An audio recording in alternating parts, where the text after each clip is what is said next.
Assalamu alaikum dear students. My name is Rabia Salman and here I am your computer teacher. Now student, I welcome all of you on the digital academic platform of Moonlight International Publishers.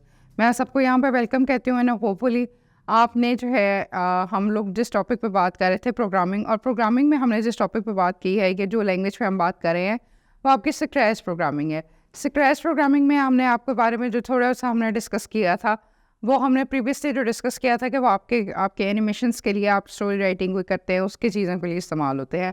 फिर हमने उसमें different categories के बारे में पढ़ा था, stage के बारे में, स्प्राइट के बारे में, कोड पजल्स के बारे में। आज उसी के हवाले से हम बात करते हैं, उससे रिलेटेड बात करते हैं इवेंट ब्लॉक की। इवेंट ब्लॉक जो है वो आपका सबसे इंपॉर्टेंट जो चीज़ है, this is the most important block to the Scratch programming में सबसे इंपॉर्टेंट चीज़ आपके पास आ जाती है।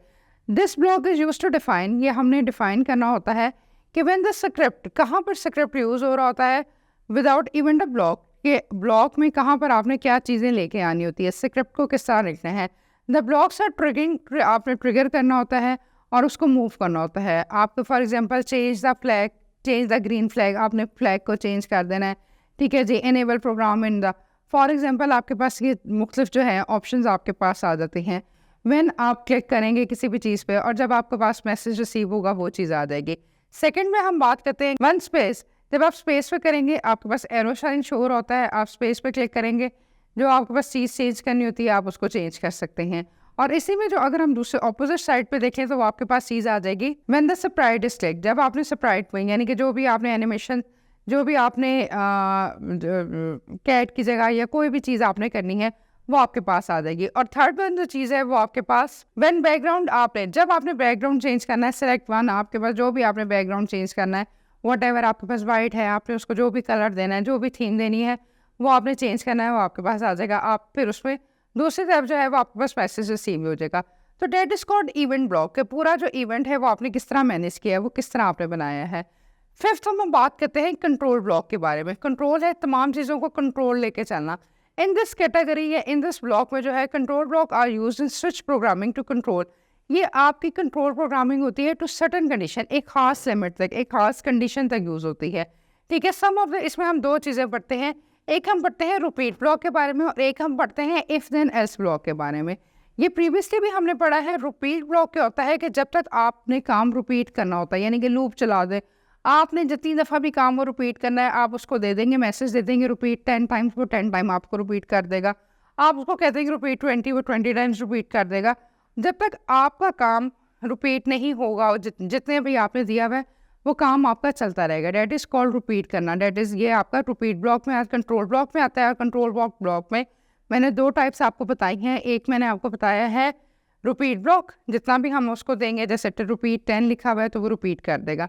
और दूसरी चीज़ जो पढ़ाई है वो मैंने आपको इफ़ देन एल्स के बारे में पढ़ाया है। इफ़ देन एल्स में भी मैंने आपको पढ़ाया था, प्रीवियसली भी हमने आपसे डिस्कस की थी कि इफ़ देन का इफ़ का मतलब होता है कि both statement should be true, और इफ़ देन एल्स में होता है कि दो स्टेटमेंट्स, अगर एक स्टेटमेंट भी आपकी ट्रू हो जाए तो हमारा काम ट्रू हो जाता है। तो यहाँ पर यही चीज़ है कि इफ़ आपने स्टेटमेंट दी, ठीक है, वो इसको एग्जीक्यूट करेगा, चलाएगा। इन केस को प्रॉब्लम आ जाती है तो दोबारा उसको जो है वो चेक करके उसको जो है वो उसकी जो है उसको चला देगा। तो ये आपके पास कंट्रोल ब्लॉक में आ जाएगा। फिर आपके पास जो 6 आपके पास ऑप्शन आती है वो आपके पास आती है सेंसिंग ब्लॉक के बारे में।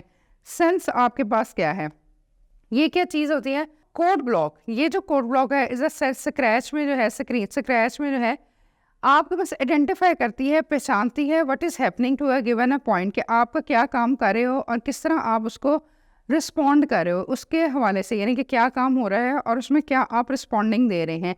ये सेंसिंग ब्लॉक में आ जाता है। सेंसिंग ब्लॉक और मेक आर वेरी यूज़फुल है, ये बहुत जो है यूज़फुल आपका स्क्रैच प्रोग्रामिंग में आ जाता है, गेम्स में आ जाता है, कंट्रोलिंग एनवायरनमेंट में आ जाता है। इन सारी चीज़ों में सेंसिंग ब्लॉक जो है वो आपका बहुत ज़्यादा इंपॉर्टेंट है। सेंसिंग ब्लॉक की अगर हम एग्जांपल की बात करें तो देखें, सेंसिंग ब्लॉक है ना, तो उसमें हमारे पास ब्लू कलर में ये आपके पास सारा रिप्रेजेंट हो रहा है।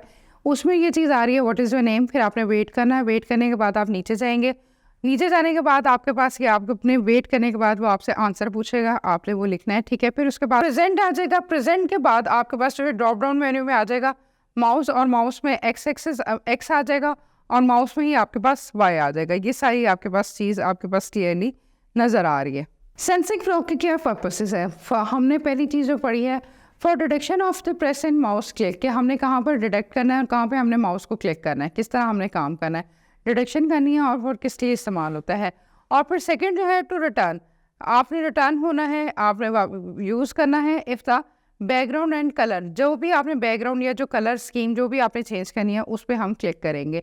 ठीक है, इसकी एग्जांपल आपके सामने आ रही है कि सबसे पहले आपने टचिंग माउस पॉइंटर, आपने माउस को किस तरह टच करना है, किस तरह कहाँ पे इसका यूज़ करना है। फिर आपने टचिंग कलर, कलर को उसको आपने यूटिलाइज करना है, इस्तेमाल करना है कि किस तरह हम कलर उसका चेंज कर सकते हैं। फिर उसके बाद आप उसको पढ़ेंगे कलर इज टचिंग, जो भी कलर आप उसको चेंज करना चाह रहे हैं, वट जो भी आप कलर या बैकग्राउंड में या इमेज में जो भी कलर आप चेंज करना चाह रहे हैं वो आप चेंज कर लेंगे। और फिर डबल टू माउस पॉइंटर, आपने माउस पॉइंटर पे उसको क्लिक कर देना है। तो ये एग्जांपल है आपके सेंसर में आपके पास आ जाती है। 7th वन है ऑपरेशन ब्लॉक। ऑपरेशन नाम से ही जाहिर है ऑपरेट करना, कि हम क्या करना चाह रहे हैं वैल्यूज़ के दरमियान। ठीक है जी, the code block are used to carry out the arithmetic function. Arithmetic function है, मैथमेटिकली से रिलेटेड है, डेफिनेटली नाम से जाहिर है। इसमें एडिशन, सब्ट्रैक्शन, मल्टीप्लिकेशन, डिवीजन, ये सारी चीज़ें आपके पास आ जाती हैं। ठीक है जी, आपके पास ये दो वैल्यूज़ आ जाएंगी, चाहे आप उनको प्लस करें, माइनस करें, मल्टीप्लाई करें, डिवाइड करें, ये सारी हैं। These operator blocks are additionally, ये आपके यूज़ होते हैं for the purpose of computing. आपने जो भी कंप्यूटर में काम करना होता है, ठीक है, विद इन अ वैल्यूज़, आपने वैल्यूज़ के अंदर जो काम करना होता है, चाहे वो टेक्स्ट है, वैल्यूज़ है, वो आपने करना है। लेट सपोज ऐसे एग्जांपल है कि आपने वैल्यू देनी है 1 to 10, और जहाँ तक आप कंडीशन देंगे, जहाँ तक आप वैल्यू देंगे उस कंडीशन तक हम बात करते हैं। लेट सपोज आपने वैल्यूज़ दी हैं 1 to 10, ठीक है, अब आपकी वैल्यू इक्वल टू 50 आ रही है, 50 तक आपने वैल्यूज़ देनी है, ग्रेटर दैन 50 देनी है, 50 से बड़ी देनी है, ये लेस दैन 50 देनी है, ये सारी चीज़ें आपके पास आ जाती हैं। तो ये जो सारी चीज़ें हैं ये आपके पास वैल्यूज़ के बारे में हम बात करते हैं।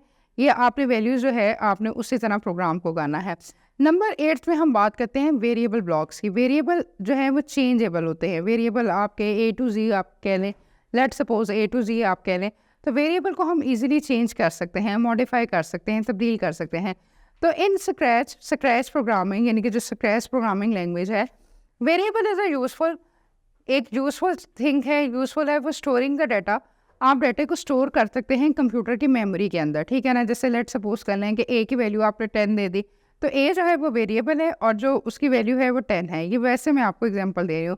इन अदर वर्ड्स, अगर हम दूसरे लफ्ज़ों में बात करें तो variables are the type of, ये आपकी कनेक्शन है to use the necessary data. जहाँ पर आपका डाटा ज़रूरी है वहाँ पर इस्तेमाल होता है। हम 3 टाइप की डाटा को जो है, 3 टाइप की वेरिएबल्स को यहाँ पर हम बात करेंगे। एक होता है ग्लोबल वेरिएबल, ठीक है, जो आपको सारी चीज़ों को चेक करता है। लोकल वेरिएबल और क्लाउड वेरिएबल, यानी कि वेरिएबल ब्लॉक्स है उसकी 3 टाइप्स हैं, ग्लोबल है, लोकल है और क्लाउड वेरिएबल है। वेरिएबल कोड्स की ब्लॉक्स की हम बात कर रहे थे। वेरिएबल ब्लॉक्स में आपके पास एग्जांपल है। वेरिएबल के बारे में मैंने बताया कि जो आप मॉडिफिकेशन कर सकते हैं, जो आप चेंज कर सकते हैं, उससे एग्जांपल है वेरिएबल। ठीक है जी, उसमें आप मेक अ वेरिएबल, आप वेरिएबल खुद से बना सकते हैं। ठीक है जी, फिर वेरिएबल की ऑप्शन आपके पास आती है। फिर उसमें आएगा आपके पास माई वेरिएबल, जो आपके पास वेरिएबल है वो 0 पे सेट हुआ हुआ है। चेंज टू माई वेरिएबल, आपने जो भी वेरिएबल चेंज करना है वो 1 की पोजीशन पर आ जाएगा। फिर हाइट टू माई वेरिएबल, मेरा वेरिएबल हाइट कर दें। फिर नेक्स्ट है शो माई वेरिएबल, इस तरह ये माई आपके पास आ जाएगा। फिर हमारे पास जो इसमें लास्ट आपके पास आती है वो आपके पास आती है ब्लॉक्स की, माई ब्लॉक्स की ऑप्शन। ठीक है जी, the blocks are known as, आपके पास ये ब्लॉक जो है वो नोन एज क्रिएटेड ब्लॉक्स कहलाते हैं, जो यूज़र खुद से क्रिएट करता है। जैसे मैं यूज़र हूँ या आप यूज़र हैं, आप अगर उस पर काम करें तो यूज़र क्रिएटेड ब्लॉक्स होते हैं जो यूज़र खुद से बना देता है। इट रिलायबल्स की, यानी कि रिलाई करते हैं हम इस पर। ठीक है, और ये जो है कि आपके प्रोग्राम जो है स्क्रैच प्रोग्रामिंग के ऊपर चल सकते हैं। ठीक है जी, आप खुद से वो बनाते हैं और आप उसको ये यूटिलाइज़ कर सकते हैं। होपफुल स्टूडेंट आपको ये टॉपिक समझ आया होगा, मैं उम्मीद करती हूँ आप इसको अच्छी तरह गो थ्रू करें, इस पर वर्कआउट करें। इंशाल्लाह ताला हम अपने नेक्स्ट टॉपिक में मिलते हैं। अपना ख्याल रखें, टेक केयर, अल्लाह हाफिज़।